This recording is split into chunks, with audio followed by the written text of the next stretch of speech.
Welcome to our channel, where the stories of people from different eras and professions come to life. We are in magnificent Ephesus, right by the sea, where the great temple of Artemis reaches toward the heavens, and ships from all over the world fill the harbor. Subscribe, and after listening, be sure to share your impressions in the comments.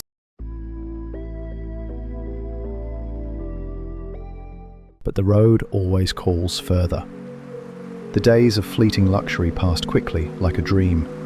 Once again they saddled horses, carts creaked again, and conversations turned to upcoming campaigns. Elias gathered his things, sewed the silver into the lining of his cloak, and stepped out of the city. Walking the new road, he caught himself thinking, happiness is not in luxury, it is only a spark that blinds and fades. The real thing is in the road, and in the heart that remembers. Yet along with this memory lived the dream of one day returning, laying down his weapons, and building his own house where the sea murmurs right at the doorstep. This desire became a new star on his path. It illuminated every step forward. The road is long, but its end may not be in the dust of war, but in a quiet house on the Ionian shore. By the age of 30, Elias had changed beyond recognition. His face was weathered, the first traces of fatigue hid at his temples. He no longer rushed ahead like a youth, and no longer marveled at every new city as before. Now his gait was measured, his movements precise, his words rare. But behind this outward confidence, a crack hid inside. Who was he really? A healer or a warrior? Silver fed his family in Ionia, to whom he still sent gifts. But his heart knew these coins were bought with pain and blood. He had grown used to some people thanking him for salvation, while others died in his arms. Sometimes at night, he woke up thinking about those he could not save. Then it seemed to him that he was not a healer, but an executioner. Every day, the scales were in his hands, and far from always did life outweigh death. Life at the satrap's court once again drew him into the circle of power. In camps and palaces, he became a familiar figure.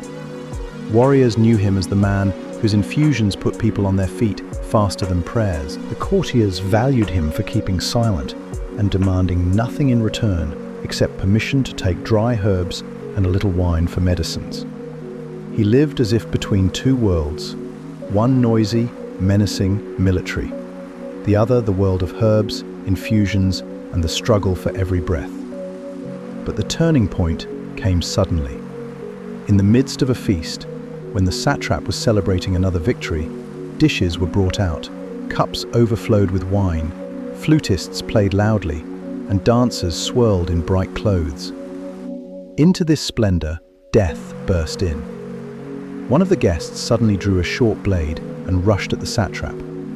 The hall plunged into screams and chaos. Warriors tried to seize the attacker, but the blade managed to slash the ruler's body.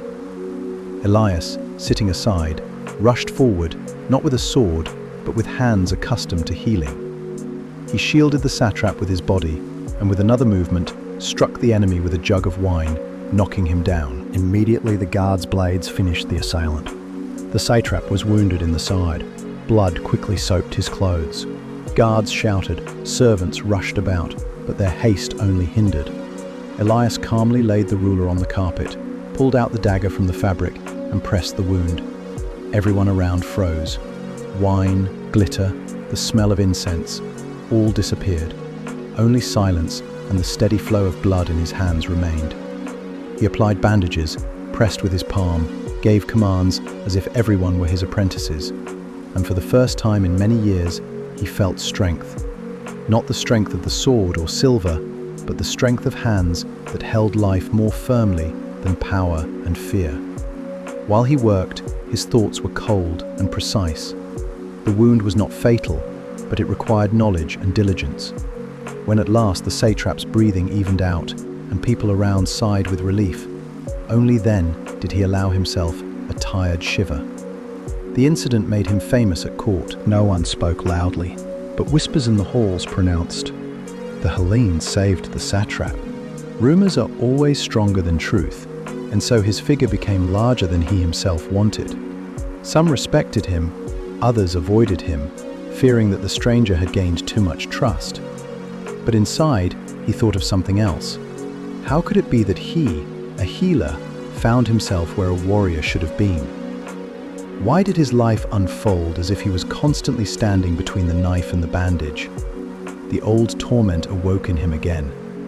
He carried a spear for earnings, but his heart sought something different. Sometimes it seemed to him that he had become a prisoner of his own path. He had not become a full warrior, and they would not let him be a healer to the end. Try to imagine this heavy inner balance. In the evening, he sat alone and looked at his palms. On one, calluses from the spear, on the other, the smell of herbs. His essence was splitting in two. What is more important, a glorious victory or one saved child in a desert village? Silver or a grateful look? No one gave him an answer, and he himself had not yet found it. And it was this crack in the soul that became a new test. He was no longer the boy who dreamed of roads. He was a man who knew the price of every step. He realized that war could give him silver, but it did not give peace. Only in the moment when under his hands a person faded or returned to life did he feel whole. The satrap, having recovered, each time cast an attentive glance at him, as if understanding that his life was now connected with this stranger. But Elias, grateful to fate for still being able to save, felt more and more that the rich halls were not his home. The road and the campfires, where simple people sat waiting for help, were closer to him. Thus, by the age of 30, the world had become heavier and more contradictory for Elias. He already knew the joy of victories and the bitterness of losses, the luxury of halls and the cold of mountain nights. But inside him, a thought grew stronger. His life was not in killings and not in silver, but in walking the entire road, no matter how long it might be, while preserving the light of hope within himself. Life after 30 became for him a series of heavier reflections. He felt he was no longer a young seeker of fortune, but a man whom the road had changed and bent. But the road knew how not only to break, but also to give. So a new comrade appeared beside him, a warrior with whom a strange closeness gradually arose. It was a Cretan, tall and wiry, with a daring smile and a firm voice. He was not afraid of long nights on guard, nor did hardships burden him. He could laugh in the face of trouble, and with one word, dispel the darkness around the campfire. Elias, inclined to silence, for the first time in many years, felt that there was a person nearby who understood without unnecessary words. Imagine how in a camp full of bustle and mutual suspicion, two people begin to share bread and memories. Long evenings they talked about the sea. The Cretan recalled the azure bays of his island, Elias, the misty shores of Ionia. Their stories wove together like nets of words and longing. In these conversations, something opened that both had lacked so much. The feeling of homeland, which always calls from afar and never ceases to be part of the soul. Service at the satrap's court remained hard. Where power saw only war and tribute, simple warriors felt only fatigue and fear. But now Elias had a bright corner, conversations by the campfire with his comrade. Together, it was easier to endure the cold, easier to walk even along dusty roads. Yet the road rarely leaves pure happiness untouched. In one of the campaigns, the detachment was attacked by Highlanders. The battle was chaotic. The enemy appeared from behind rocks and disappeared into the fog. Cries, the clang of metal, the whistle of arrows, everything dissolved into chaos. Elias rushed to the wounded, and at that moment, his friend fell beside him. An arrow struck him in the chest. He fell with an expression of surprise, as if this pain was something impossible for him. Elias rushed to him, pressed the wound, tried to stop the bleeding, but his friend's eyes were already clouding. Around thundered the battle, but he, forgetting the noise, tried to wrest him from death. "Hold on a little longer," he whispered. But the breathing grew weaker with every second, and at some moment it stopped. The world around instantly dimmed. Even when the battle subsided and the warriors gathered, he sat beside the lifeless body. No one dared say anything. Everyone understood that for him, this loss was more than just the death of a comrade in the ranks. The next day, they buried the fallen. The mountain stones became their graves. Elias placed on the Cretan's body a seashell he had carried in his bag since the shores of Ionia, as a memory of the sea. Now that shell sailed away with him. It was the last gift and the last thread that bound them in friendship. After this loss, he was silent for a long time. Even while working with the sick, his movements became almost mechanical. He performed everything with the same precision, but the former light was gone from his eyes. People noticed this and understood. Something had broken in the stranger's heart. But the road has an unusual property. It reforges pain into strength. Over time, Elias began to speak with people again, to listen, and to help once more. The loss left an emptiness, but in that emptiness, a different firmness was born. He accepted a simple truth. The road will always take, but it also teaches to value every companion while he is near. Try to feel this. He walked through the camp where warriors played dice and laughed, and he understood that each of them carried their own silent grief, their own loss inside, yet everyone continued to step forward. In this lay the wisdom of the warrior, not to forget, but also not to stop. In the darkness of this loss, the words of the wandering philosopher began to repeat more often in his mind. Do not seek the end of the road, seek its continuation. And then he understood that the loss of his friend was not the end, but a trial that had to become part of the path. Thus the road led him farther and farther, forcing him to accept life not as triumph, but as a continuous combination of light and shadow. The loss made him stronger, but also softer toward others' troubles. He no longer looked at someone else's pain as an accident. Now every face reminded him of the one he could no longer bring back. And in this bitter awareness, a special hope was born. Perhaps it is the ability to remember others' losses that distinguishes the living from the dead. With the years, a person gets used to losses, but there are some that strike like thunder, even if the road has long accustomed one to pain. One day, together with the convoy, a messenger arrived at the camp. In his bundle there was not only news of taxes and orders, but also a letter folded in an unskilled hand. When Elias unfolded it, the lines of letters blurred in his eyes. It reported that his mother had died. Imagine this feeling. Thousands of stadia from home, foreign soil underfoot, foreign speech in the ears, and in the heart, tearing knowledge. The person because of whom longing always returned to the sea no longer waits. Elias sat silently, holding a crumpled piece of parchment in his hands. His companions only cast short glances and turned away. Everyone understood that no one had the right to touch another's grief. The world seemed to dim. Wine lost its taste. Even medicinal herbs seemed empty. He remembered how his mother, bent over the fabric, fastened thread to thread, how her hands were rough from endless labor. He heard in memory her silence at the spinning wheel when his father returned from the sea with empty nets. That silence had been the loudest reminder that poverty never leaves, and a person lives only by hope. And now, her voice had disappeared. At night, dreams came. The sea roared, and in that roar sounded her simple, uncertain but so native songs. He saw his old house smelling of dampness, heard the creak of the loom. He woke up in a foreign tent under the sounds of guttural Persian words, and could not believe that in two different worlds, one heart could live. This news made the longing for home unbearable. In childhood, the dream was to go on the road, see the world, find fate. And now, after years, he understood. The road had not allowed him to return to that very house where his mother waited every day. Her eyes, he saw in memory, too clearly to come to terms with their departure. But even in this pain, there was room for the path. He began to recall her simple, almost imperceptible words. When she gave him a piece of bread, pointing to the sea, "Look farther."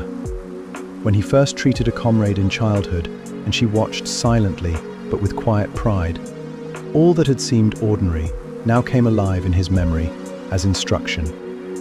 The soldiers in the camp saw that he had become more silent than usual.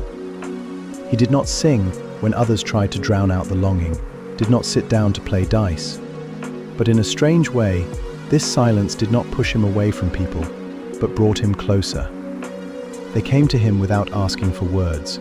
They simply sat nearby, and that was enough. Each had their own past voice, their own lost face. Try to understand what it feels like when your hands stop someone else's death, but you cannot hold back the most precious. He could heal hundreds of wounds, but he could not turn death away from his mother.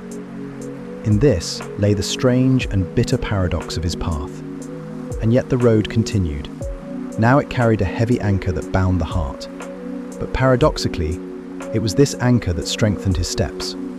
The more painful the past became, the firmer became the desire to go further, not for himself. He began to say, "I will save others because her breath lives in me." Dreams of the sea repeated more and more often. There he stood on the shore, but did not see his father's boat, only smooth water and empty sky. The water called and frightened him. He understood that the sea was now connected with what could not be returned. But at the same time, it was the only bridge. Wherever he was, in any desert or city, the sea connected him with the home that no longer existed. These dreams did not plunge him into despair. On the contrary, they gave a silent sign. As long as he walks, the past lives in him. Let his mother be gone, but her hands, her quiet glances, and her song against the background of the surf had now become part of himself. Thus, the road changed him once again. It took the most precious, but gave something else. The feeling that every step now carries memory, and that ahead, no matter how many more losses there may be, there will also be light if he does not allow himself to forget. Years passed, and new lands opened with them. In his early 30s, the road led Elias even farther, to where the sun burned more mercilessly than in native Ionia, where the earth cracked from the heat and the air scorched like the breath of a blacksmith. The satrap drove the army into the eastern valleys, where local tribes stubbornly refused to pay tribute. The road through these places was exhausting. Every day began with the search for water. Jugs emptied in a matter of hours. Lips cracked. Warriors became irritable and angry. Elias was accustomed to hardships, but his body still protested. His tongue seemed to stick to the palate. Clothes clung to his skin. Breathing was heavy. Under the blazing sky, many found wounds easier to bear than thirst. In these campaigns, the enemy proved cunning. They did not engage in open battles. They attacked suddenly at night, when sentries dozed, or from ambush on the march. Elias saw people fall senselessly under arrows, without even raising their shields. Once their detachment burst into a village, cries, smoke, confusion. Warriors drove the locals, set roofs on fire. As always, Elias looked for the wounded. In one of the houses, among charred boards, he heard a quiet groan. Making his way inside, he found a very young girl pinned under a beam. Flames were reaching them, and he had a choice: leave or stay. He tore his cloak, propped the beam with his shoulder, and with enormous effort dragged her outside. The girl was half burned, her skin cracked, breathing intermittent. Warriors shouted to leave her. A captive would be a burden. But Elias did not hear them. He carried her to the edge of the village, washed her wounds with water from his flask, and applied bandages. Her eyes, clouded with pain, looked at him as at a miracle. The act did not go unnoticed. Whispers spread among the warriors. He saves even enemies. For some it became a reason for respect, for others a sign of weakness. The Persians did not like when mercy was extended to those who raised weapons against them. But they did not dare cast the girl aside. His persistence was too noticeable. The girl was taken with them as a captive. On the way she sometimes dozed, sometimes moaned, and he secretly fed her bread and gave her water, hiding from rough eyes. She did not know his language, but the expression of gratitude needed no words. Every time he applied herbs to her burns, her gaze seemed to say more than tired lips could. These days changed him even more.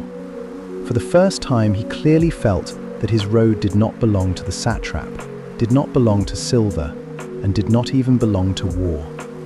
It belonged to those whose lives he managed to pull from the fire. Even one saved person made every step worthwhile.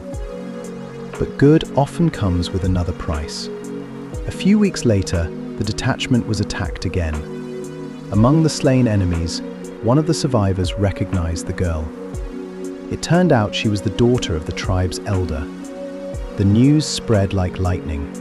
For some, he became a savior. For others, an enemy who had taken what was most precious. Thus, a strange fate came to him. He earned both gratitude and hatred at the same time. In the following days, he often thought, did his hands do the right thing? Was it worth saving her, knowing that it would breed new enmity? But every time, looking at the burns gradually fading under the bandages, he understood. Life has no nationality. It is one for all. Try to feel this tension. The camp is noisy with songs. People celebrate victory and divide spoils, while he sits aside and thinks not about silver, but whether this girl will ever be able to return and live among her own. And this was his entire essence, a stranger in war, but one of their own in the world of pain. The hot valley hardened him, just as the cold mountains had. In it, he understood that every person saved gives more strength than 100 silver coins. Let hatred come for it. The memory of her eyes was worth more. Thus the road in heat and blood once again showed him. The true choice is made not by the sword, but by the heart. The heat of the valleys was left behind, but in the air of the army, a different smell was felt more and more often. The smell of discontent. Years of service under the satraps had accumulated many reasons for anger among the warriors. Too often the promised silver came late. Too often the spoils went into choosy hands. Too clearly the higher commanders ate from golden cups, while the soldiers chewed dry bread and swallowed muddy water. Injustice grew like mold, and finally the simple mercenaries began to speak openly about mutiny. Elias saw how evening conversations by the campfires became more dangerous than weapons.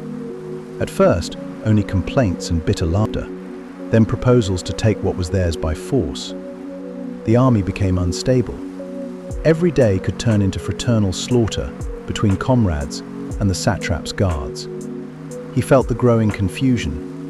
The healer in him clung to the thought that people should live and not die in vain.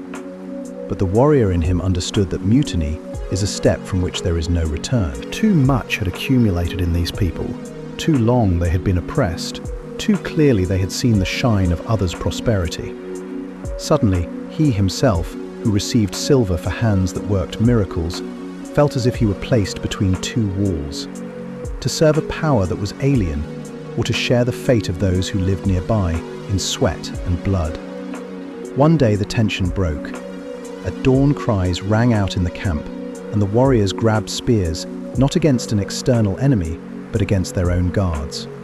Blades flashed, the smell of smoke and blood swirled over the tents. Elias stood in the midst of this storm. In his chest, the healer's voice cried, "Do not kill each other," while the warrior's will pulled him to choose a side, otherwise he himself would not survive. Try to feel that moment. Two worlds live in one man, and each demands a clear choice. He saw friends fighting recent commanders, blood splashing on the ground, where only yesterday they had shared bread. He noticed a wounded former chief of the guards with a deep cut in his thigh. The warriors demanded to finish him off, but Elias pushed them aside, dragged the wounded man to the side and bandaged the wound. In that moment, the crowd's fury turned on him. Why save the one who drove and robbed us? But he did not answer. His hands did their work. Bandages, herbs, water.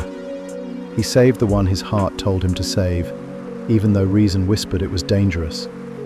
Fear gripped his soul. One extra movement, and the mutineers would execute him too.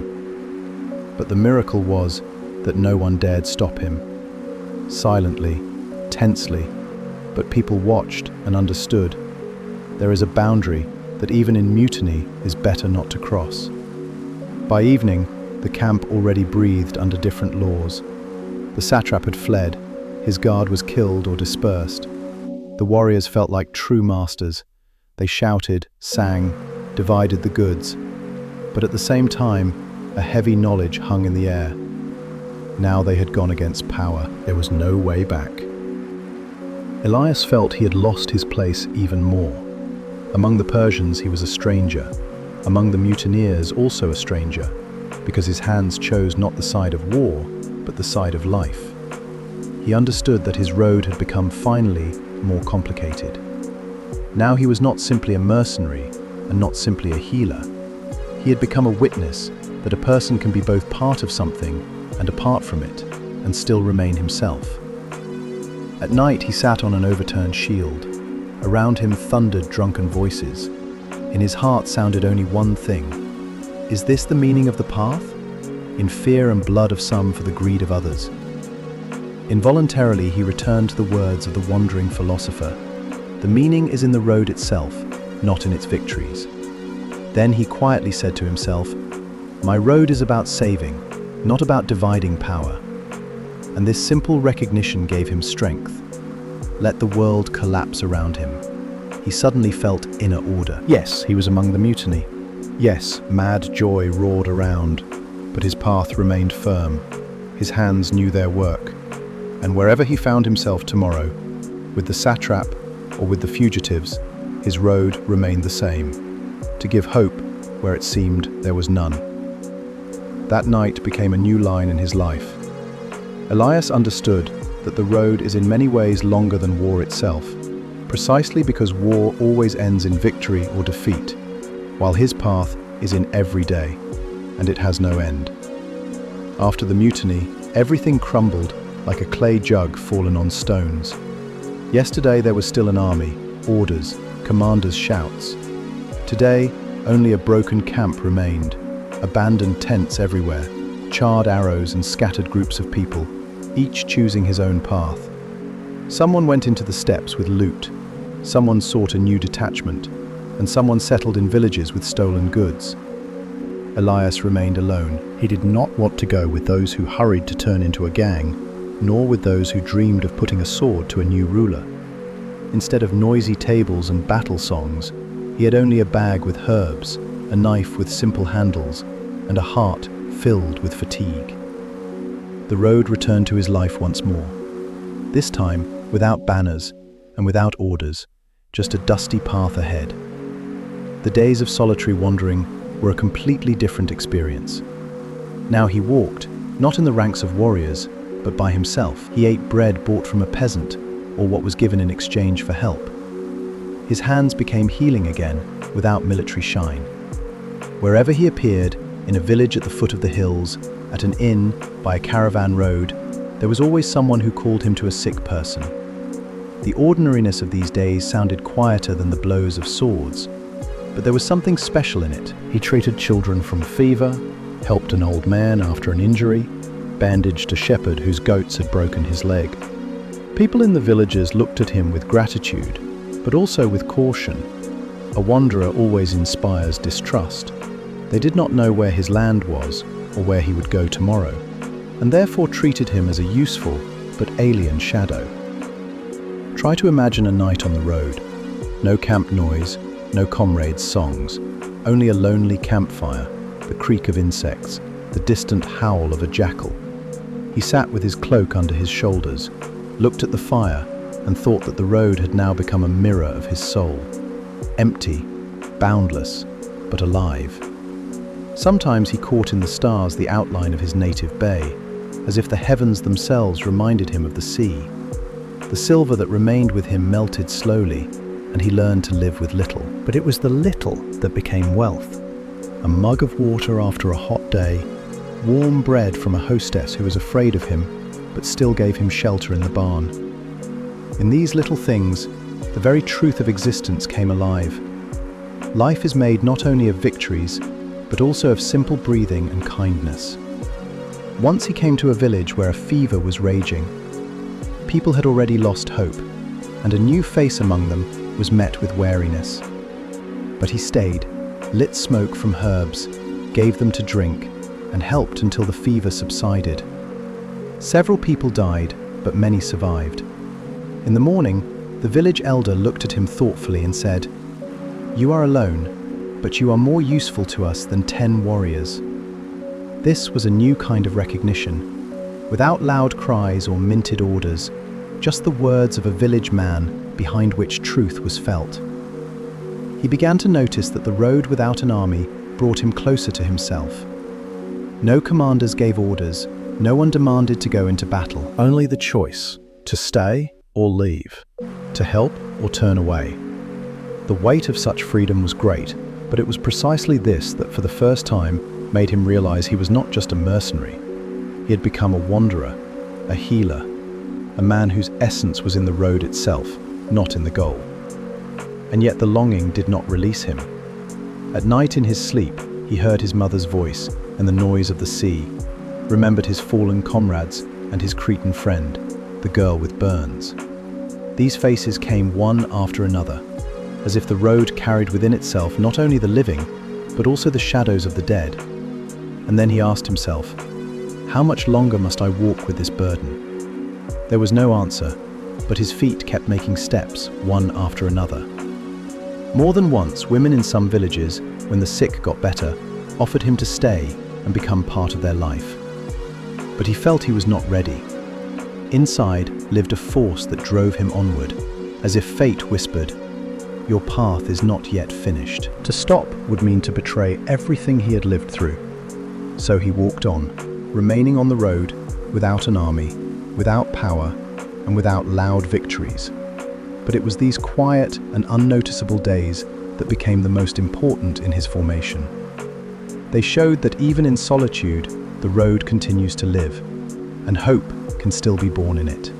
After long weeks when the road led him through plains, then mountain passes, then villages full of fever, he suddenly came out to the sea. At first it was only a smell, barely distinguishable, familiar and teasing, like a song from distant childhood. Then, on a clear day ahead, appeared the line of the horizon, and on it flashed the lights of a small city, a city that stood right by the water. For him, this was like a return in a dream. So many years of walking through dust and steppes, through flames, and suddenly to see the sea again. Waves beat against the piers, seagulls' cries hung over the market. Salt itself settled on the lips. He froze by the city wall and watched as fishermen pulled out nets, as children ran along the shore with shouts, and again felt his old boyish longing. The city turned out to be small. Narrow streets, artisan shops, taverns near the port, a temple where offerings were made to the local sea deity. There was no luxury of Persian halls here, but neither was there the poverty of endless villages. Everything looked homely, tight, filled with noise and life. Elias stayed there for several months. He was given a tiny room in a wooden house above a potter's shop. In return, he agreed to treat those who came to him. News of the wandering healer quickly spread, and fishermen with old wounds, women with children, and old men with coughs that kept them awake began to knock at his door. Try to feel how for the first time in many years he sensed that his hands were needed, not in the heat of battle, not among the cries of mutineers, but here in the silence of a peaceful city. Every morning he went out to the pier, breathed in the sea aroma, and then returned to work. Crutches, bloody bandages, herbal decoctions, and quiet words of gratitude replaced the cries of warriors and the clang of swords. But even here, war reminded him of itself. In the taverns, over wine, conversations often arose about raids, robbers, and new calls to arms. Former mercenaries also lived in this city, and sometimes he heard their stories. Their faces were stern, but weariness sounded in their voices. They, like him, were convinced again and again that the road is longer than war. Even those who once dreamed of eternal glory ended up by the sea, dreaming only of peace. One evening, he helped a fisherman's son, whose leg had been cut by a net with sharp bones. He worked as usual, washed, bandaged, reassured.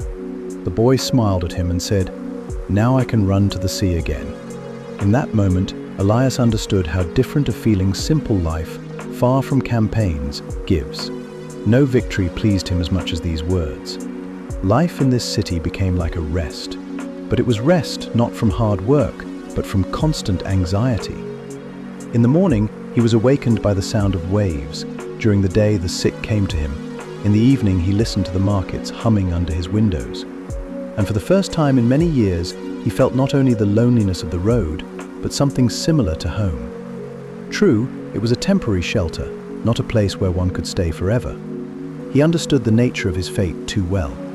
Silence does not last forever, and sooner or later war knocks on the doors even of the most peaceful towns.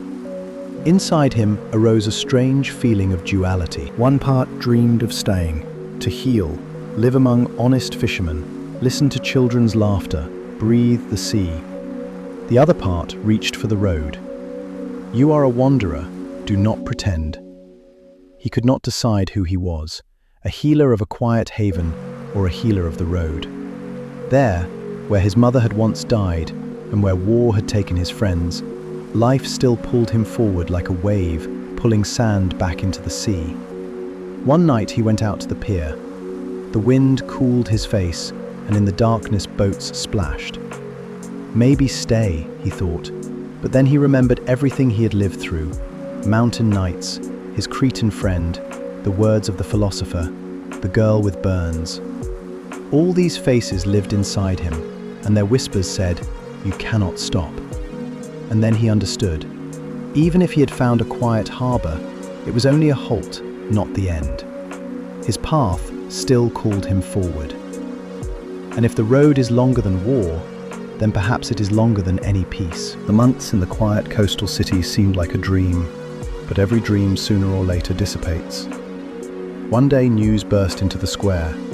Mountain tribes were attacking settlements along the coast. Villages were burning, people were fleeing, and cries filled the air. The elders gathered and began calling for help, those who had once held weapons in their hands. Elias hesitated for a long time. He knew the price of the road without an army. He knew the taste of silence. But when he saw children hiding behind their mothers, he realized that if he could not only heal, but also protect, he could not step aside. Thus he found himself among people with spears and blades again. Although his heart had long not wanted war, the campaign turned out to be shorter than previous ones, but heavier in its essence. A small detachment moved along the seashore, where the wind stretched toward the sails, but instead of joy, it brought the smell of smoke. Villages stood charred. People met them with pleas, and sometimes with the empty eyes of those who had lost everything. Elias was placed not in front, but in the middle, where he could help the wounded. Every step reminded him, the road leads not to gold, but to new losses. The attack happened at dawn. The tribe burst into the valley where the residents were hiding, and a net of cries instantly tore everyone from sleep. Warriors rushed to arms, but children and old people fell first. Elias saw chaos, smoke, swords and screams. Instead of rushing into battle, he rushed to those who could not defend themselves. He pulled the wounded from burning huts, bandaged them, comforted them, gave them water. In one moment, he found himself as if in the center of a vortex. Warriors shouted about valor.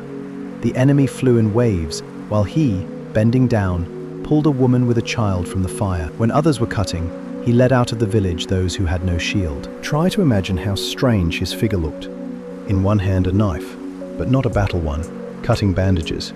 In the other, a cloak with which he covered the children. And at the same time, the enemies, rushing in, stumbled upon his determination. Even in battle he kept his healer's habits, to bandage faster, to stop the blood quicker, not to let a person slip into emptiness. When the clash came to an end, many residents were surprised. Fewer people from their village had perished than they had expected. The reason was not so much the warriors as his hands. He not only saved bodies, but also supported the breath in people when they were already ready to die of fear.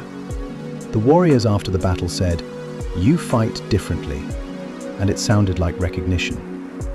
In the evenings, when the battle had faded and campfires burned over the sea, he sat on the cliff, looked at how stars were reflected in the water, and thought, "I have found myself at war again." But now I understand that the real result of a battle is not in the number of the killed, but in those who live thanks to your hands. In these thoughts he found his truth. Let him be a mercenary by name, but the road had made him different. He did not count victories and defeats.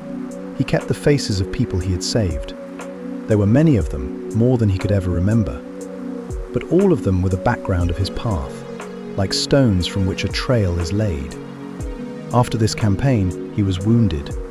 His shoulder ached from a blow, his leg bent with difficulty after a burn, but in his eyes there was no despair, only a strange calm. His road had acquired meaning. The world around came back to ordinary life.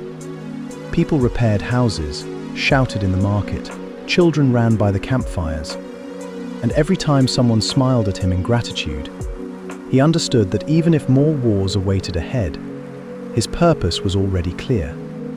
He walks a road that is always longer than the battle itself. By his later years, the road itself seemed to lead him to the final turn. So many years among strangers, so many lands crossed, that he himself no longer hoped to one day see again the bay where his childhood and youth had passed.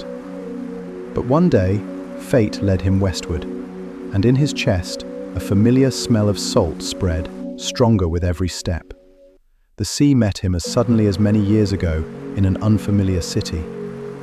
But now it was not foreign. Waves beat against the rocks, and every drop reminded him of home.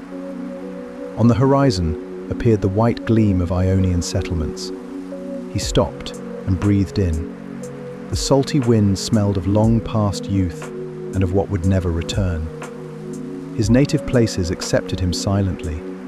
The city had changed. Streets wider, markets noisier, more boats at the piers, but the people passing by did not recognize him.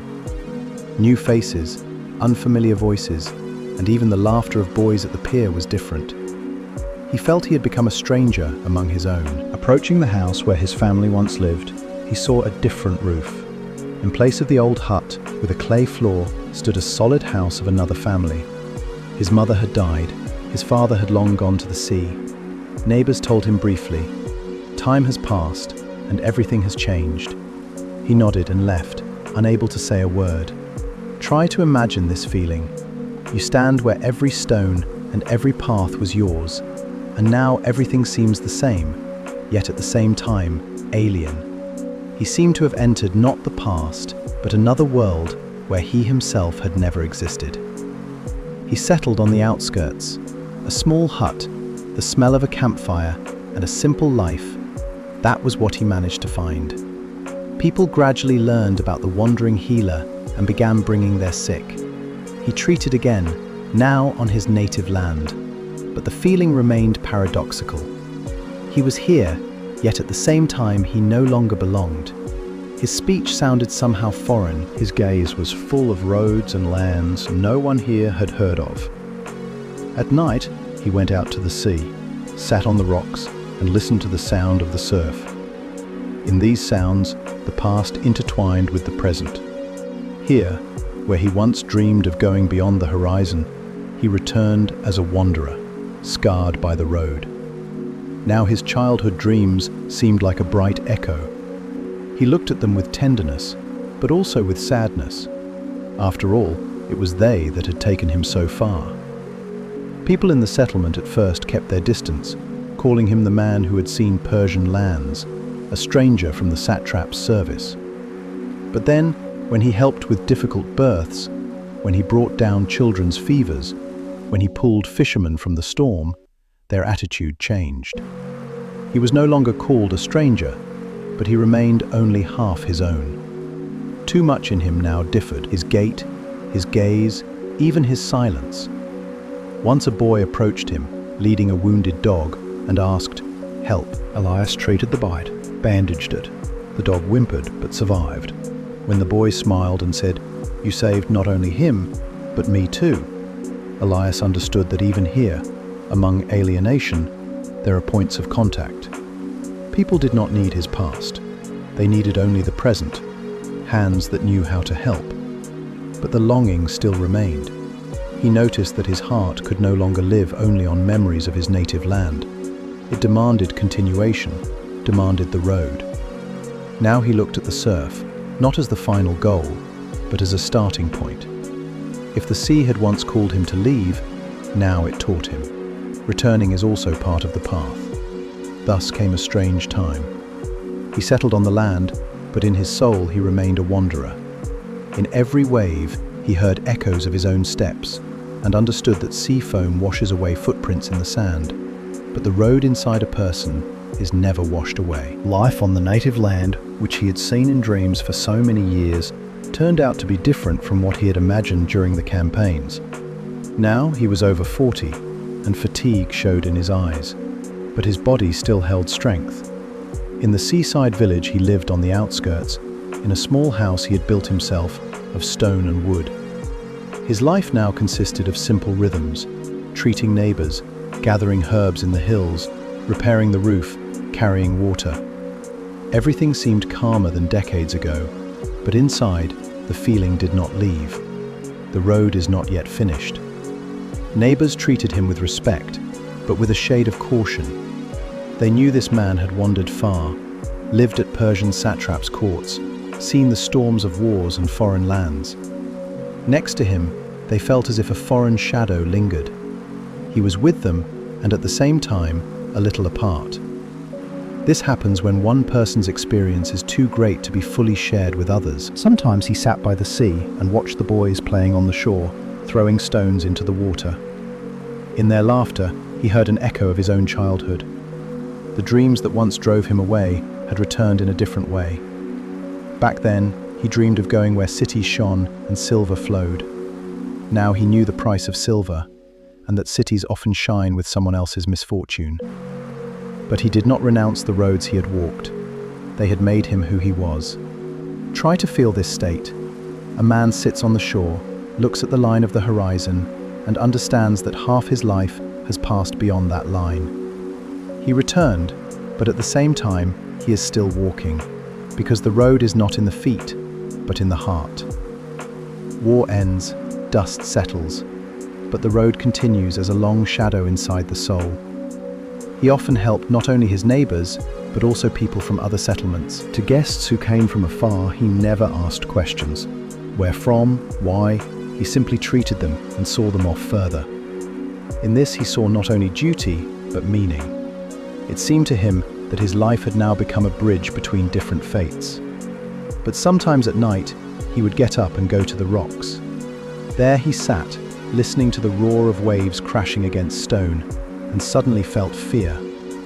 Fear that the road inside him would one day end in emptiness, that at some moment he would stop feeling the call and remain only an old man by the sea.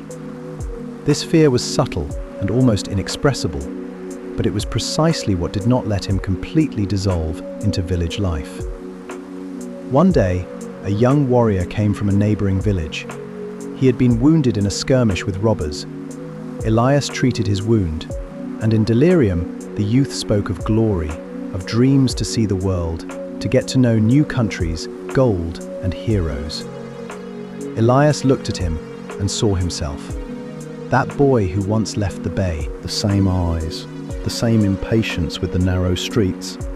Only now he could smile softly and with a slightly bitter tenderness.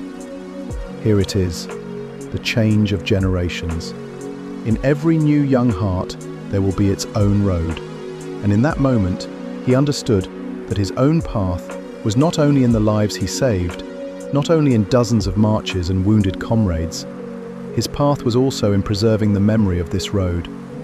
Let him leave no sons or rich houses, but in the people he healed, in the words that his patients would sometimes repeat, his road would live on. In the evening, he sat by the door, and the wind brought the smell of the sea. He said to himself, "War passes, silver melts, but the road always goes on." These words sounded like an inner recognition. Now he understood that his crossroads were not in the choice between home and road. His crossroads were in accepting the road itself as his essence. He was, and would remain, a wanderer, even if he no longer moved from his place. And this discovery brought unexpected calm. He stopped looking at his years as a burden and saw light in them. Everything he had experienced now became not a weight, but a chronicle of a path longer than war itself. Time flowed quietly, like water imperceptibly leaving a jug. Now he was around 50. He lived by the sea, on the outskirts, where every morning the sun rose straight from the horizon and its light reflected in the water like a mirror. His house was modest, several stone walls, a woven roof, a narrow door. But in this house, there were always those who came for help. His hands had not weakened. They could still stop blood, apply herbs, reduce fever. But now, in every movement, one could feel not the nervousness of the young healer, but the quiet wisdom of a man who had walked a long road. He stopped hurrying and stopped arguing with fate. Now he accepted life as it revealed itself, day by day, step by step. In the evenings, he went out onto the rocks. There, where as a boy he had once peered beyond the horizon, he now sat grey-haired, with scars and wrinkles, but with a clear gaze. And every time, hearing the sound of waves, he seemed to talk with the past, with his mother, with his fallen friend the Cretan, with the girl from the eastern valley, even with those enemies whom he had healed despite the anger of others.